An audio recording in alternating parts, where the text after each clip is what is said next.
Happy New Year!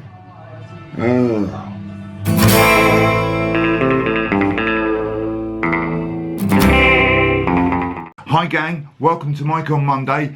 This week it's a review of the season because we could do with more pain today on New Year's Day. Do you know what I mean? Let's relive that angst and have a look at what happens so far this season at West Ham.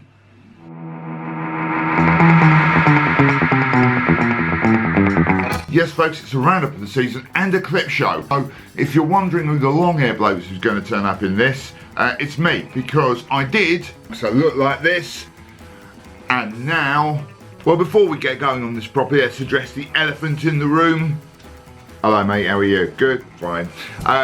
Yes, I'm aware I used to have long hair and now I don't. In the summer pre-season, we didn't buy any midfielders, which turned out to be a major issue. We all thought we would be, and you know, we were right. We also didn't buy Kelechi Iheanacho. Haha, close one there, guys. Dodged a bullet. He's been terrible at Leicester and hardly played. And we did buy Marko Arnautovic though, and Chicharito, and we had one hell of a spat over Carvalho, and which led to a lot of frustration, and let's face it, was quite funny at times. But we still approached this season feeling quite optimistic. We were hoping that we'd push on in the new stadium and maybe play some decent football under Slaven Bilic, remember him?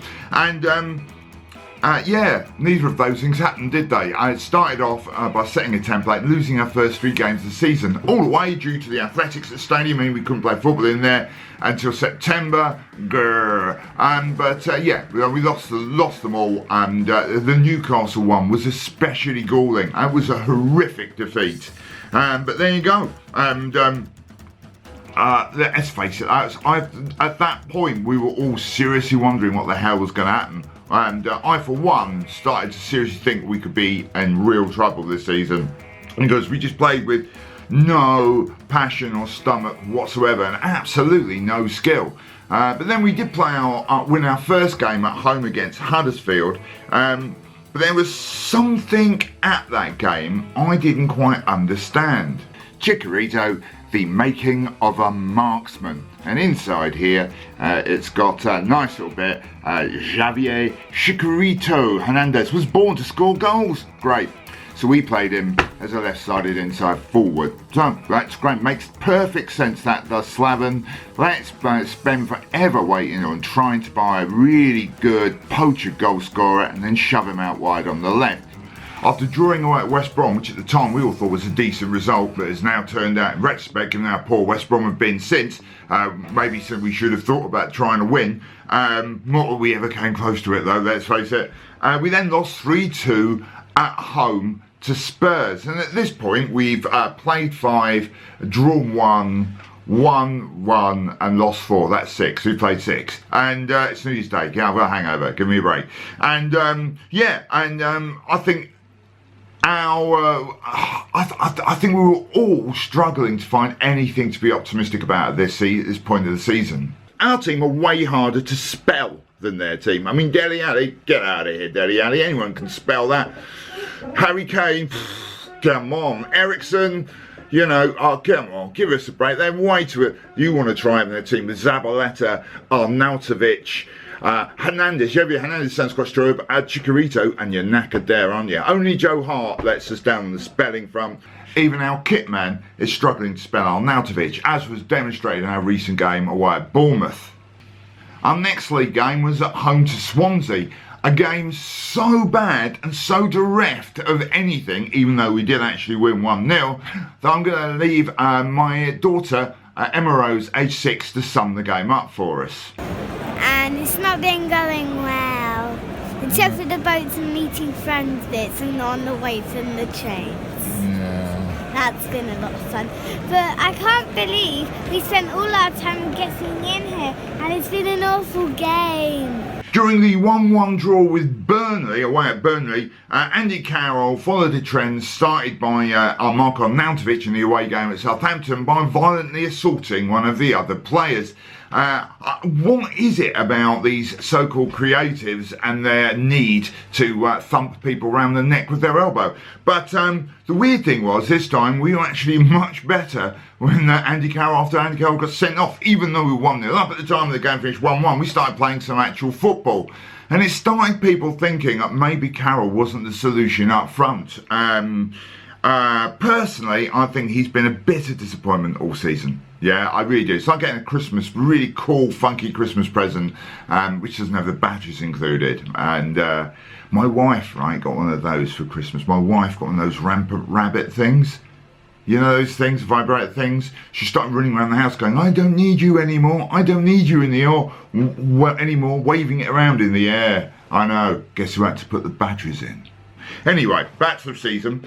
At this point, even the most ardent Slaven Bilic fans were starting to worry.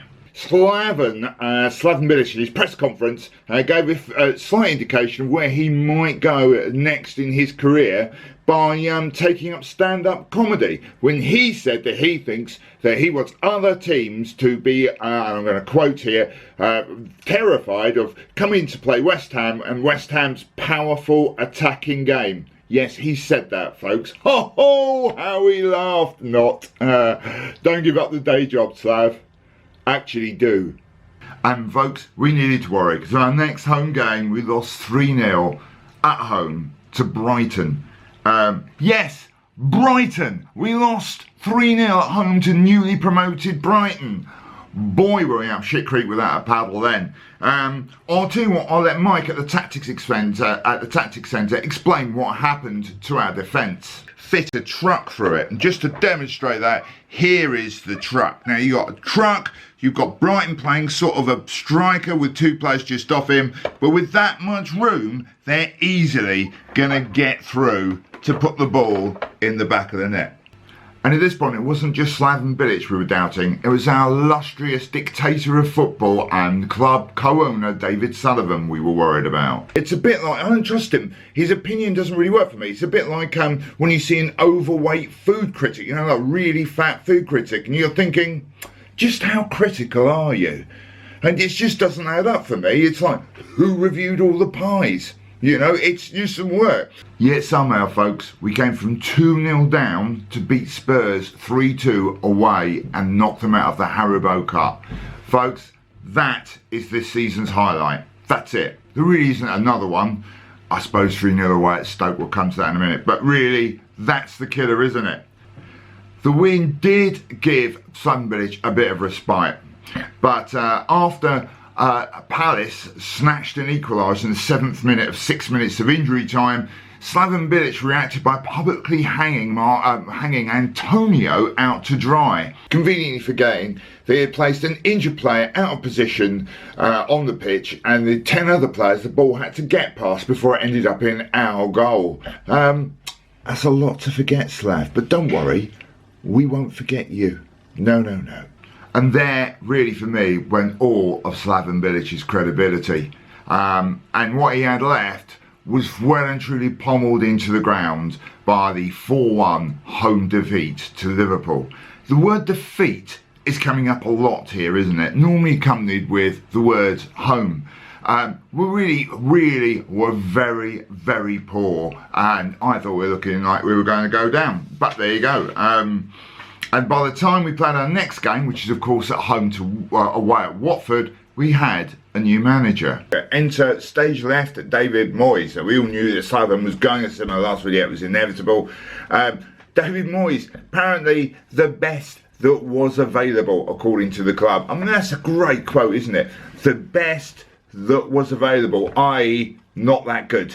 We still lost 2-0 at Watford, mind, and it left some of us looking for new ways to cope. I don't think I can take any more of this. Threatened supporter protests at a 1-1 home draw with Leicester, our next game, didn't really materialise. Instead, this happened.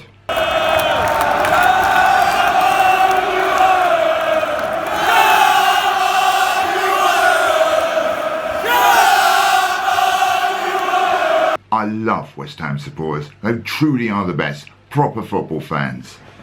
Glad I'm one of you. So with a new manager and a creditable 1-1 draw at home to Leicester, in which I thought we played pretty well, we travelled up to Everton with lots of hope. And we lost 4-0. Here's an amusing intro to cheer you up, because we need it.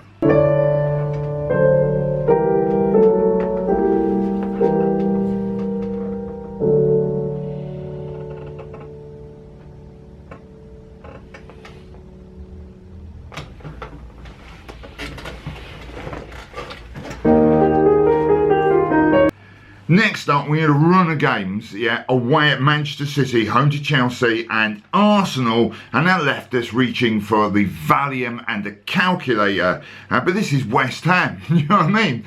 What did we do? We lost at Man City, but only by 2-1, and I thought we played really, really well. We beat Chelsea 1-0, who knew, and drew at home 0-0 with Arsenal, and it looked like we were finally getting it together. So you will ask, what had changed? Let's take a look at the Tactics Centre and find out. So this would be familiar to anyone who watched West Ham under Slaven Bilic. What we've got here is a player with the ball, everyone else running away in the opposite direction because they don't want the ball. This would result in us catapulting the ball forward, and here comes the catapult to do such a thing to Andy Carroll. Obviously, this is how Carroll views himself on the pitch, some sort of fighting gladiator, while in actual fact, in footballing terms, this would be a more accurate representation falling over there for you.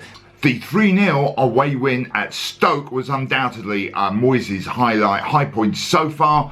We played really, really well. Arnautovic was on fire, and well done us. And Stoke are really struggling, but we need to take points off the teams that are struggling around us, and which is why losing 3-2 at home to Newcastle in the next league game was so disappointing. We didn't play very well, and Newcastle knew exactly how to play us, and they did. They played us really well, using a lot of pace. We're quite slow at the back, and that led us to say losing 3-2. In between those games, we got knocked out of the Haribo Cup by Arsenal, game I was unfortunate enough to attend. We lost 1-0.